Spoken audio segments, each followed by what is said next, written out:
wake up today, which is a nice change in the normal routine. So I'm glad I get to see you guys and be here with you, even in this virtual format. I'm really honored to get a chance to talk to you. I don't normally give a lot of talks, and it's always, I feel like any teacher would tell you that it's so much harder to talk to a group of your peers than it is to talk to kids. And so, um, but I just feel really welcomed by you guys and encouraged. And I'm going to take some time to just share a little bit about my life, how I came to be a teacher and teach in Catholic schools, and kind of that journey and what it's taught me about teaching children about the faith, as just a way of sharing it from a personal perspective, and to encourage other people as well. I'm sure that there's probably points in my life that other people can relate to. And then I wanted to kind of get into some specifics of like practical ways of talking to your kids. And I started making all these lists and everything. And then it didn't feel right to just share practical tips, because every person's different, every child's different, every family is different. And what might work for one person might not work for another. And I began, as I started compiling these lists, I was like, this isn't what it's about. It's not about doing a particular thing or saying the right thing or having a game plan. It's about the way you go into it and the spirit in which you go into engaging your children or children in your lives with about the faith. And so I'm going to kind of focus on that because I think that's going to be the bigger takeaway from this talk. So yeah, I'll just jump into to how I got here. My Catholic faith is something that my mom really helped foster in my life. So my mom is Catholic, and my dad, growing up, didn't have any faith. She was raised Catholic, but kind of fell away, and then came back to it when she was having kids. And I think that, having children was one of the things that awakened her sense of, this is important in my life and I want to pass it on to my kids. So she got back into the church and raised us, always taking us to mass on Sunday. We always went to CCD class on Wednesday night.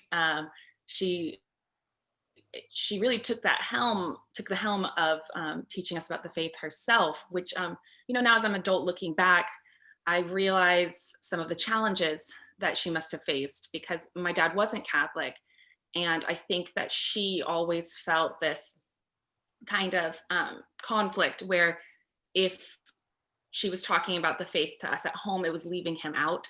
He's a busy guy. He's a doctor. And when he was home with the family, she really wanted him to be a part of things and included in things because that was his time with us. And so I think that, it was unwittingly, but there was this kind of disconnect where family time wasn't a time where we had a faith connection because we wanted to really include him. So it almost in some ways got kind of reserved for Sundays or when we were alone with mom or, for CCD time. And I started to kind of feel that disconnect as I was growing up.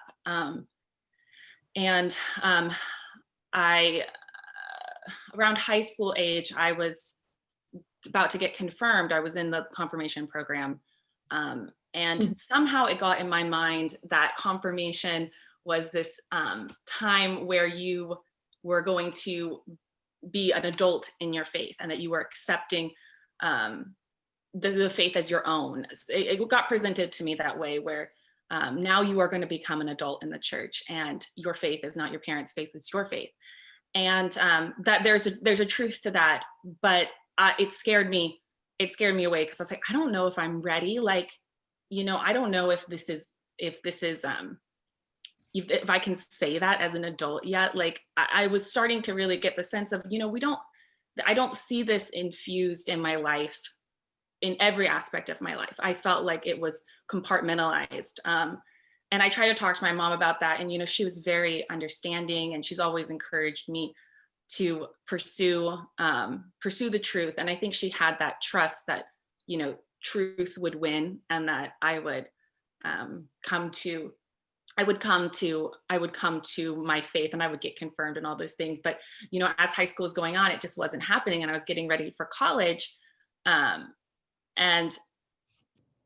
there was this push of being like, okay, well, now where are you going to go to college? And I was applying to like some bigger universities, and it's kind of where I wanted to go. I wanted to go to University of Florida, and or up in Chicago, because we used to live there. And she really encouraged me to visit some Catholic schools. And I was kind of like, oh, it was more of a appeasement of my mom that I went to go visit them.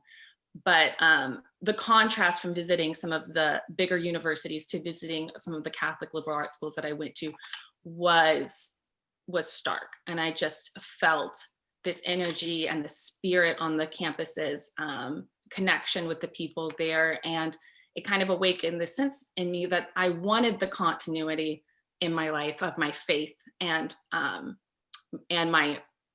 way I lived. I wanted to be in the dorms with other Catholics. I wanted to have access to the church right there. I wanted some infusion of faith in my learning. I wanted it to all come together. And I chose to go to Ave Maria University, which was just one of the best decisions of my life, because I made some of the best friends I've ever made. I'm still friends with them today. It felt like the faith was this thing that was constantly present, and I had to reckon with. Some of my friends were really devout, wonderful Catholics that inspired me. Some really struggled with their faith, but it was always something that we could talk about, because we were there, for similar reasons. It was a connection that we had. And I really felt like my faith was being strengthened. And I started to look back and look back at my high school life and say, like, okay, why didn't I get confirmed? Like, why didn't I just go get confirmed when I had the opportunity? Now I'm like 20 and I haven't been confirmed. And I was almost like embarrassed, like being like, because I also started to realize that it wasn't me like accepting my Catholic faith as an adult. It was me being accepting of the grace that God wanted to give me to foster my life in the church as an adult. And that I needed that grace. Like I wanted it now. And so I was like, okay, I'm going to get confirmed. And so when I was 20 at Easter, went home for Easter break, got confirmed at my home parish. It was beautiful. And I had this like kind of renewed energy to do something with it. Like I was like, I've been confirmed now. I'm going to intern at like a Catholic thing. I'm going to do something Catholic. Like I'm going to do something that's like genuinely like Catholic with this, newfound grace that I have. So I decided to, there was this program that I had a friend that was in called Metro Achievement Center up in Chicago. And it was run by Opus Dei. And they were mentoring and teaching inner city girls in the summer.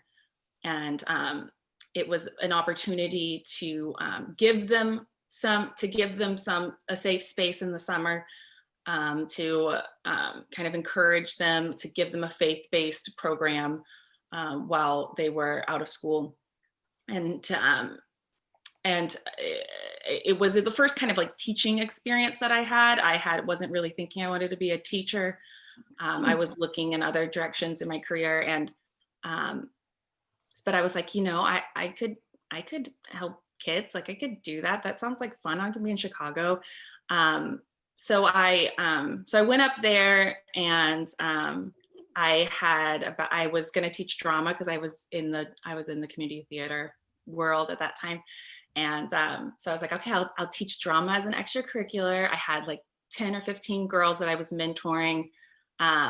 They gave us like this kind of like prep time to prepare. And I was like, okay, I was like trying to like do some lesson plans. Like it was my first time kind of entering that world, and I was getting excited. And on the first day when we came out there, I just felt like something got like awakened in me. Like I was full on, like, I was like engaging with the kids in ways that I didn't think I could engage with them. I was so excited. I just went all, like, I went all day with that program and just gave it my all. And when I was done with it and went back to our living spaces, I like, I was so exhausted. I was so exhausted. I just like hit the bed. I was like, I'm gonna take a nap. And I didn't wake up until 6 a.m. the next day. So it was like over 12 hours of sleep. And I woke up and I just like, I was so shocked. I was like, how does anyone sleep that long? It's never happened to me in my life. And it hit me like, I just gave everything. Like, I just gave every ounce of energy I had to these kids.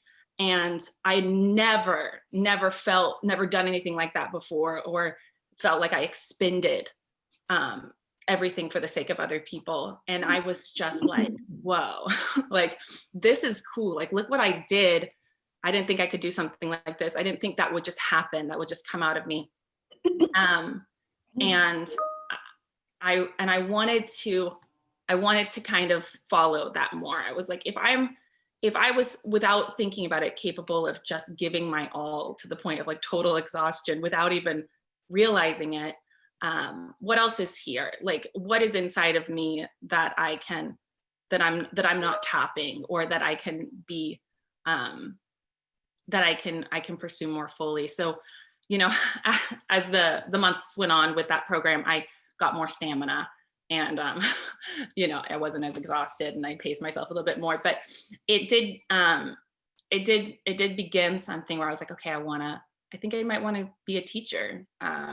And so I went back to school. I took education classes to get my teaching credential, and decided I would apply for Catholic schools and try to teach in one of those after graduating college, and found a school up in San Marcos, St. Joseph Academy.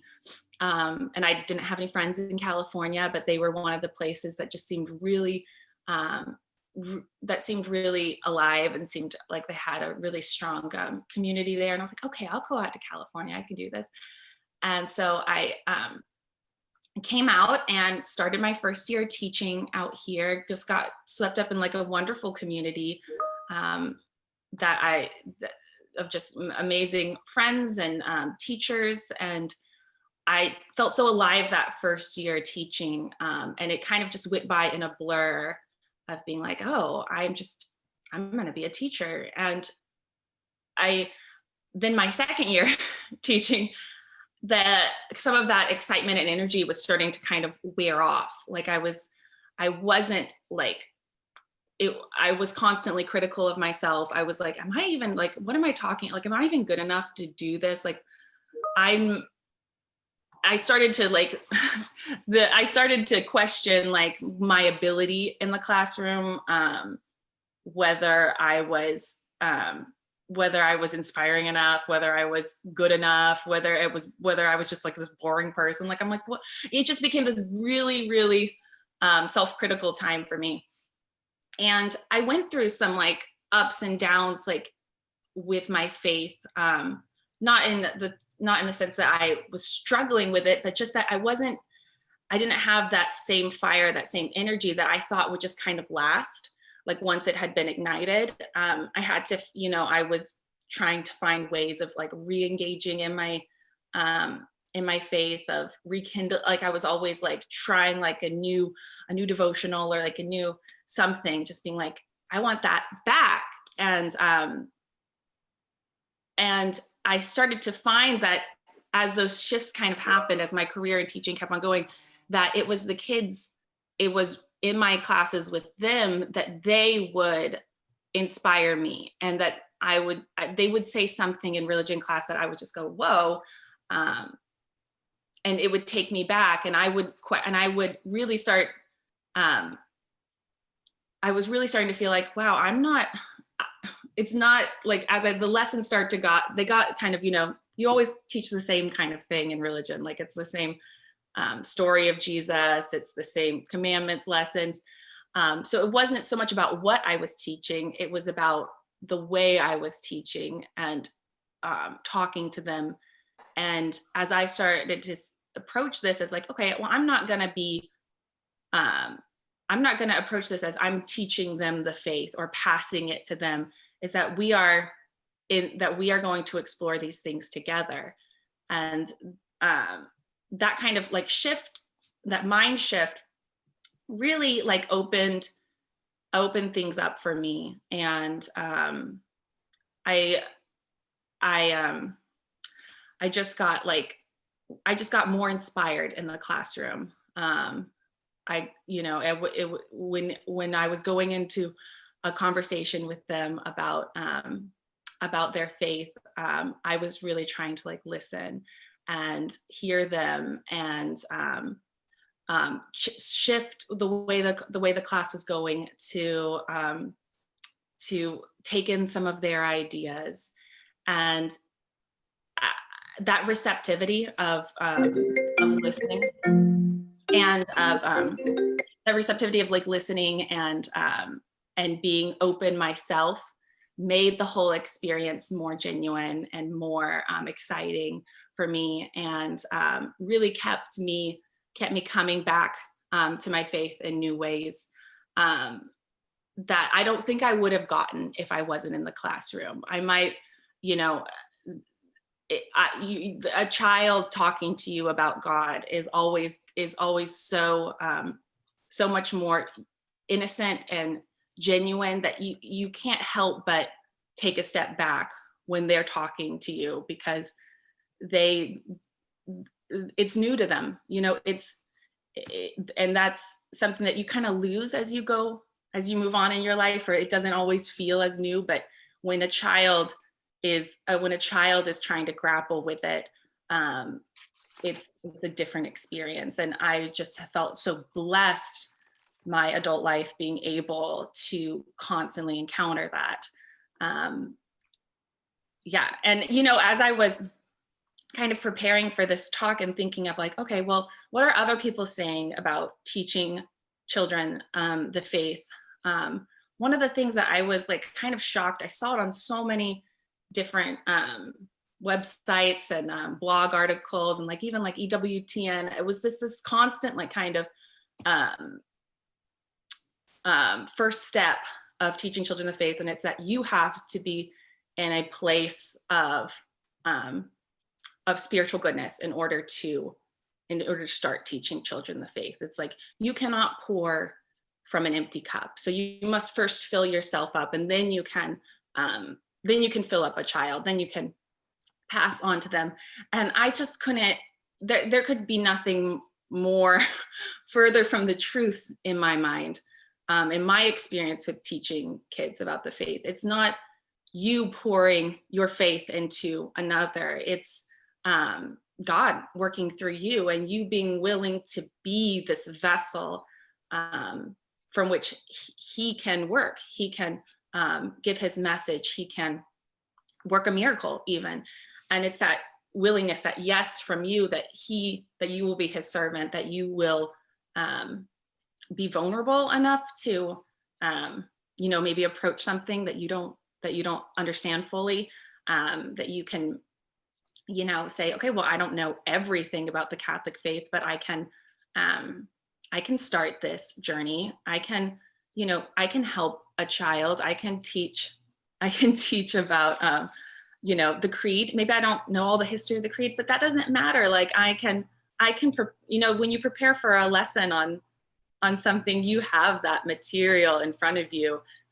It's not about what knowing everything, because it just takes a little bit to prepare that lesson, a little bit of research ahead of time. It's more about when you go into that classroom with the kids, of being there for them, and listening to them, and receptive to them, and open to them, because faith is something that can't just be taught. It can't just be given. It has to be lit by God. And he uses us as teachers, as parents, as catechists, as grandmas, to help kind of light that fire in a child, to light to light that faith. And it's not going to be from something that you said. It's not going to be from, you having the perfect words. It's going to be from you saying yes to that relationship with the child that's going to be a vessel for God to do his work. And I also think of Jesus's words when he says that he wants the little children to come to him, and he says, unless you can be like one of these children, you can have no place in heaven. You have to become like one of them. And when I think about what that means, he's asking us to trust him. He's asking us to let us guide him, to let him guide us. And that is something so scary to do, to say like, okay, well, I'm not in charge. I don't have all the answers. I have to, trust that he's going to have to work through me. And that's a vulnerable, really scary place to be. And I think it's what makes it hard for someone to take that step to say yes to being like a catechist, or saying, okay, I'm going to talk to my kids about the faith, even though I don't feel perfect right now. Like, I don't feel like I can just give it to them. I'm just going to hope that, this goes somewhere, that we can, that God will do his work through me. Like, that's not easy. And so the encouragement that I want to give to everyone, because we're not all, going to be catechists in the classroom, but we all are called to witness to the next generation and to help foster their faith. And so there are small steps that we can all take to kind of allowing God to work through us and to transform our lives. And one of those is saying yes to having that relationship with a child and helping foster their faith. So if you feel at all like inadequate and like, I don't know if I can do this, I can take on this responsibility, I would just say, like, take that as like an invitation to step forward in your faith, and let God, work through you, because it's going to build you up tremendously to, take on that powerful, like, yes to what he can do with you. That's kind of like the big takeaway, I feel like, for me and for I hope from this talk, that it's mostly like this encouragement to say yes. And thank you guys for listening to my little story. Amanda, that is beautiful. I've written down so many of your ideas. Accepting grace. I loved what you said about that. And God's in charge, and we're the vessel, and we say yes, and let him give us the words and give us the actions. That is such a beautiful message. I'm so excited that you're in charge of our faith, formation, family faith formation at Nativity. I have one little story. I have a devotional book in my car, and I have the grandkids quite a bit. And so each day it's a different devotion. So I have them read it. And sometimes it leads to a discussion and sometimes it doesn't. But it's become a pattern, and it's scripture, and it's love. And so that's been something fun that we've done. I was going to give the book to my daughter, but I knew it would sit on a bookcase. So it's in our car. And sometimes they say, "Where's that book?" Which is really wonderful. I don't see any chats from any of the rest of you. Let me put us I have something to add if it's okay. Of course. Thank you. Thank you, Amanda. So much of it resonated with me as, as Kathy said, being the vessel and being that example. And I think it kind of all comes down to also humility and trust and knowing that God is in charge and not just saying it and not just asking and praying for it, but like saying it out loud and role modeling it. And I go back to how Jesus was as a teacher. He wasn't so much mandating it and lecturing it. He led it by stories, by examples, by the way he lived. So when I see um, my mother-in-law, she's a devout Catholic, leading by example when she's doing her daily Zoom call rosaries.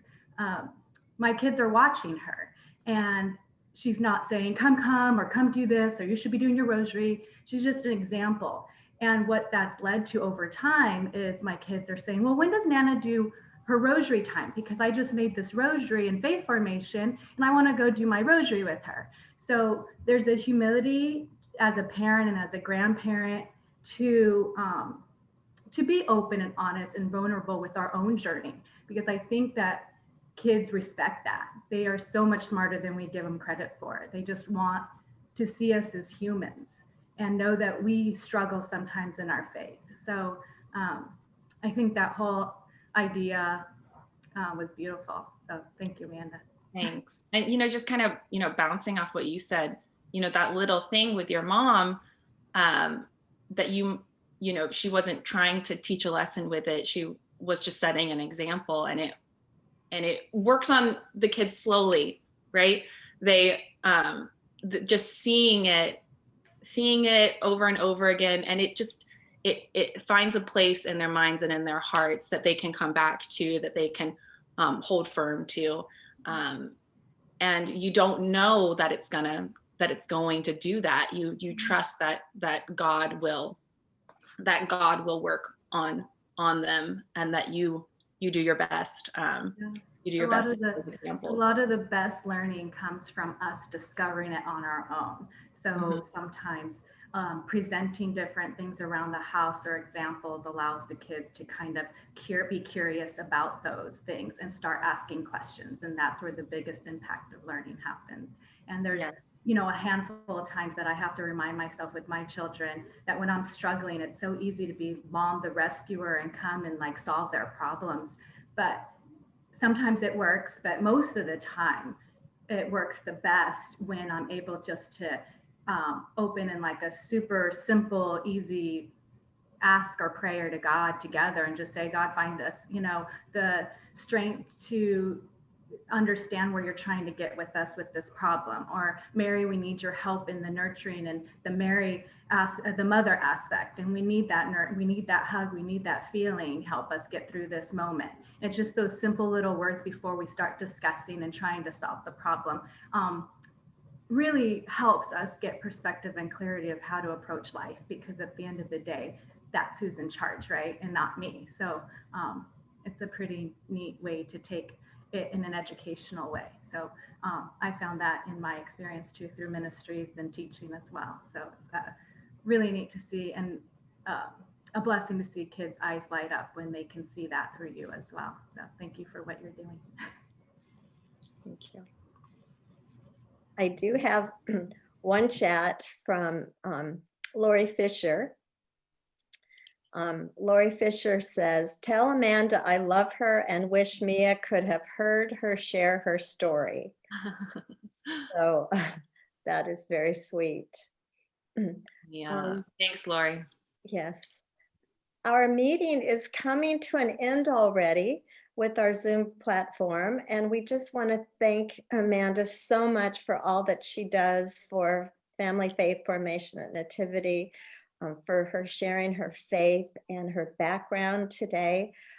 Thank you all for being here. God bless all of you, and we will look forward to seeing you next month for our one meeting, and we'll share that the things that are coming up with us. So God bless you all, and we'll see you next month. Bye, everyone. Bye. Bye. Thank you, Kathy. Bye, Yeah, thanks, ladies. Have a Kathy. good day. Bye-bye. Bye, everybody. Thank you. Bye. Thanks. Love you.